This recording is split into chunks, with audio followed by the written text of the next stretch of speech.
So if you use the magic wand, you'll be able to select some areas, but they'll be restricted unless you increase the tolerance a little bit here. And you can perhaps find a good combination of, see, one of the problems is that if you select some of the darker parts, you're going to find it okay, but there's a lot of areas it's going to miss, especially here if you start on the outside of the tree. There are some parts. In fact, instead of showing the magic marching ants, let's go and show it with alpha overlay. We can probably disable the marching ants here to get going a little bit faster. And so that's one thing I would recommend when you have a lot of fine little selection mask all around it. Too much activity with the marching ants and it'll slow you down. So I would turn it off temporarily and then just use the overlay alpha. And what you can see is that it did select some areas here, right? And if you select nearby the tree, you'll see it'll pick the color, the blue that is from that tree region around the tree nearby. But still, there's a lot of parts it didn't pick, because these are overlapping parts and they totally block out the selection from the magic wand. Now you can use a shift key here, shift click, to add to that. Right? For instance, here if I'm selecting on the inside here, let's do shift click. It will add that to the current selection. But that's a very tedious proposition. Plus, you can enable the anti-aliased mode, so it goes a little bit cleaner. Let's go here, for instance, click on that.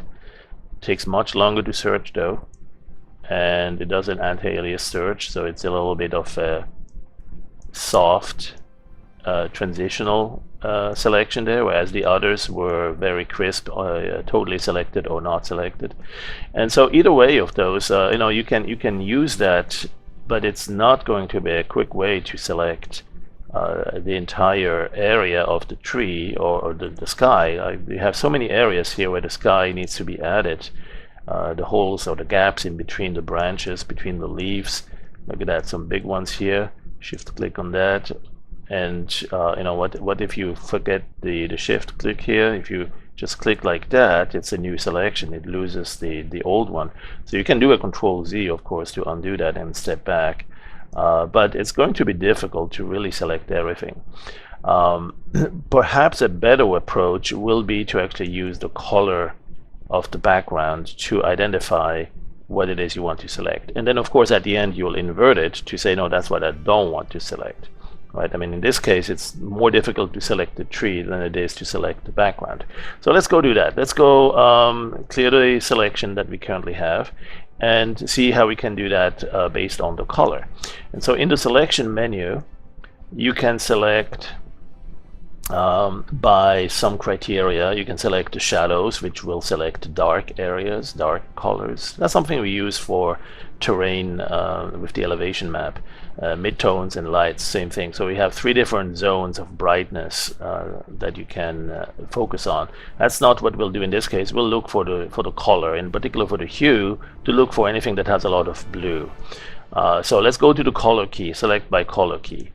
And when you select by color key, you can go and pick the color you're interested in. So let's go grab a nice blue here, and you see that it picks it picks kind of a band, and if you get close to the tree, it gives you a nice selection around it. But you need a little bit more tolerance there. And then the thing is also, you don't want to use just the RGB. You really want to focus on the blue color, HSV, and perhaps just look at the hue difference. Right, saturation or value, the brightness is not so much of importance. What's important here is that there is a lot of blue because the background sky is blue. So if you reduce the tolerance there to see, show me just the selection I'll get that way, that will be a pretty good selection mask. If you were to select the tree, the trunk, or some of the green parts here, it would select that. But we really don't want to select just the green. We want the trunk as well. So what I would recommend again is we first select what ultimately we don't want to select. Okay, at first we select the blue sky, and then we'll just invert that selection. Now there is still one thing we may need to be aware of, and that's the trunk is kind of a grayish and may have something that is very close to some of the light blue there. So if you have tolerance too high, it might still select some of that as well. So be aware of that. You will probably want to patch that up, and we'll see how to do that. So what I would do is probably go and select somewhere around there on the nice blue, perhaps close to the tree, perhaps not too close, somewhere around there. And don't use the marching ants. You might get too many of them, but I mean it's a choice you can make depending on the speed of your system. I would go with the overlay mode where it shows it in pink or in purple. And then now at this point, one thing you could do is store that image. And you notice I didn't rotate the image yet because there's really no point initially, and it's nicer to see it sideways. I don't have to scroll up and down to see it all if I'm on a widescreen monitor. I'm going to take the image here and store this as an image copy. Now this actually stores not just the RGB values, not just the color channels, but also the alpha channel. And so if you were to clear it and disable the selection mask, if you click here, it's going to restore just the RGB, just the image. But it still also has in here the alpha channel, and you have the ability to put that in place again as well. So look under the little pull down menu here. You got the little arrow down there, pull down menu, and there is a thing called replace alpha. So clearly it actually did store the alpha channel in this floating little window there as well. So that's really important to understand, is that when you store the image, it also grabs the alpha, and you can use that. You can restore it explicitly again if necessary. All right. So what else do we need here? Let's do the next thing, which is to verify, do we have the selection really where we want it? Which is right now we just want the sky. Well, sure enough, the big holes that we had earlier are selected, right? It keyed on the blue, and that's pretty good. We have a lot of different places where now the mask is showing blue is selected, and around it the leaves are not selected. But there's also some parts that may be partly selected in here, and we want to be careful about not leaving that in there. So let's go and check that with the marching ants, and yep, sure enough, there's a lot of marching ants on here. There's a lot of noise here, animated noise, indicating that we have a selection with the marching ants giving us that where are those selections. So the next part, I want to show you how to relatively quickly fix that. You can just paint over it in the alpha channel. All right, so there's a couple of ways to do that. One is you right click here and you go paint on alpha, but you only have a few of the sizes or a few of the brushes available. So it might be easier to perhaps paint with your own brush that you prefer by forcing it paint on alpha. There, paint on alpha. And so when you do that, it switches to a black and white mode to show you, or grayscale mode to show you where it's not selected and where it is selected. And again, right now I'm working on the inverse of the final selection. At the very end I will inverse this, but right now I'm showing the selection that's the sky, and the tree itself is not selected. So there are some parts here that probably are okay to keep showing through. These are between the branches, between the leaves, but there are some parts here along the trunk that we definitely want to mask. So what I'll do is I'll simply grab my brush, let's say an airbrush or like a large airbrush here. You can try different sizes, 50, 75. You can enable the preview, click on PRV, and that will show you a quick preview. It's very small, very subdued on the opacity. Let's increase the opacity a little bit. There you go, it's easy to see now. And then start painting. Left button happens to be black right now, right button is white. That will open up the selection. So left button will give me that which I want, which is to paint over it and turn it black. That will basically will take it away from the selection.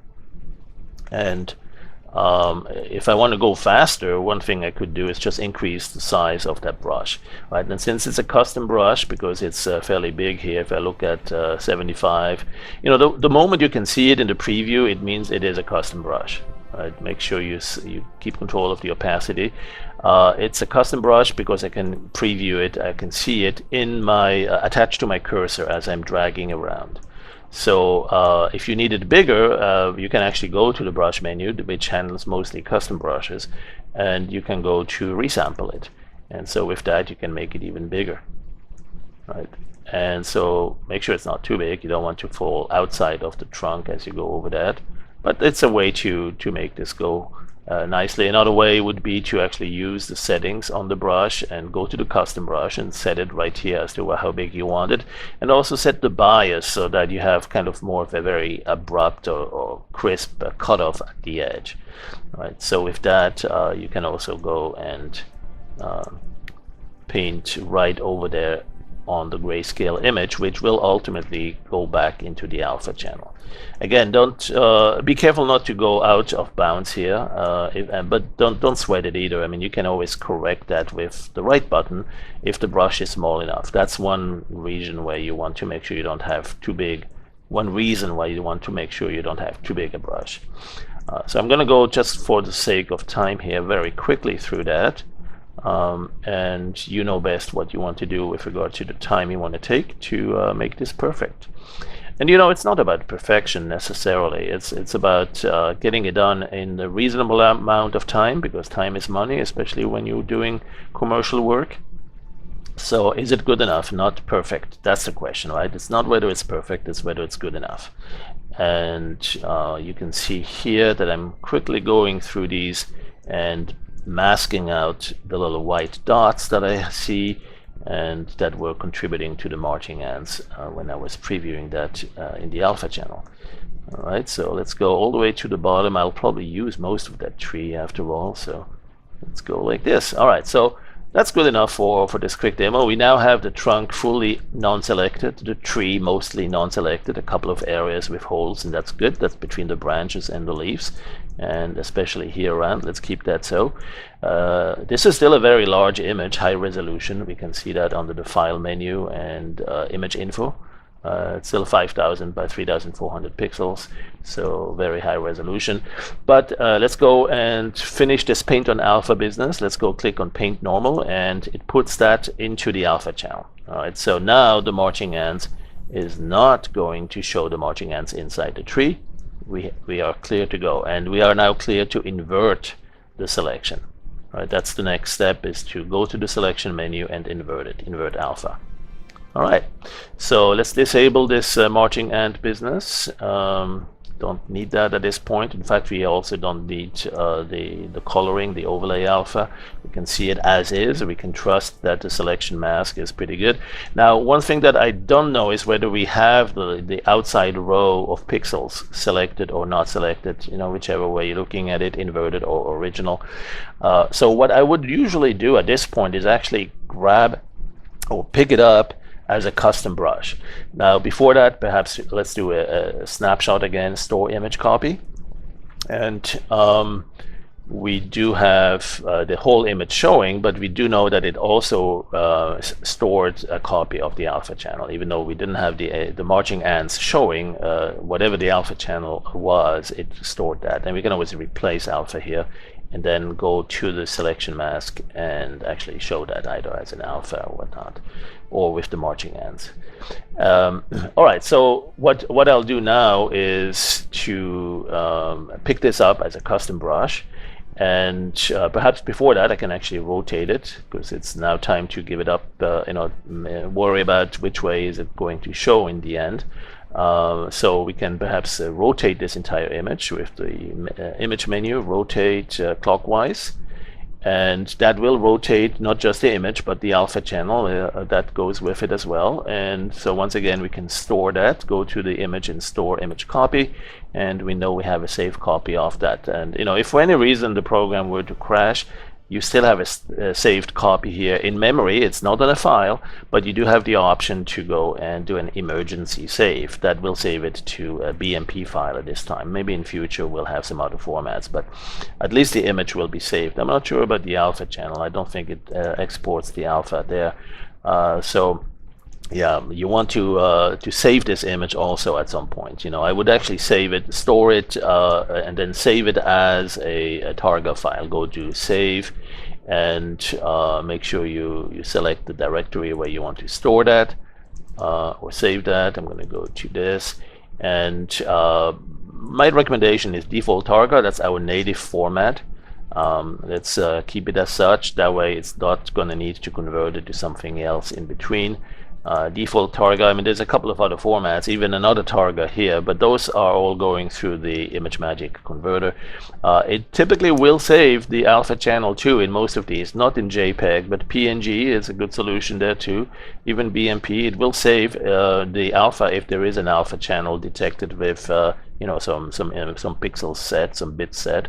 But if you use this will be the fastest way. All right, so I'm going to show what that actually gives you. It gives you that additional dialog, and you can choose to save just the 24-bit, that will be RGB, or you can save the 32-bit, which will be RGB plus A, which means plus alpha, and that definitely is something you need if you want to store the PNG, the alpha channel, the transparency mask that's around it. All right, so just a double check here again. Overlay alpha, yep, we have not selected. This is transparent, essentially. This is not selected, and the tree inside is selected.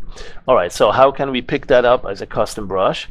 Let's do that right here from this tool. There is a tool, custom brush selector tool. Let's pick that up, and what I'm going to do is just go a little bit on the inside, because I am not sure if the row of pixels all around it is at the right value, so I'm going to just go a little bit on the inside. This is an oversized image anyway, so we will probably resample it further down when we actually start using it for painting. But let's say I want this entire tree just about this way here. Pick that up, and it's now going into a custom brush. And if you have the PRV set here, preview, you can see it indeed attached to your brush. Opacity may be at 100%. If you reduce it, it's going to be a little bit more transparent. Let's make sure when you paint with it that it is at the desired transparency or opacity level. All right, so we have a custom brush now. Let's go store that. Just like we stored the image, we can store the current custom brush and store that. All right, and now here you see the plaid pattern behind it, confirming the transparency that we picked up along with the color channels. So we have the tree in there, and we also have the transparent flag around it on the that came from the alpha channel, and that we also picked up through that. All right, so in the next part we'll go and start painting with that and see a couple more tricks we can use.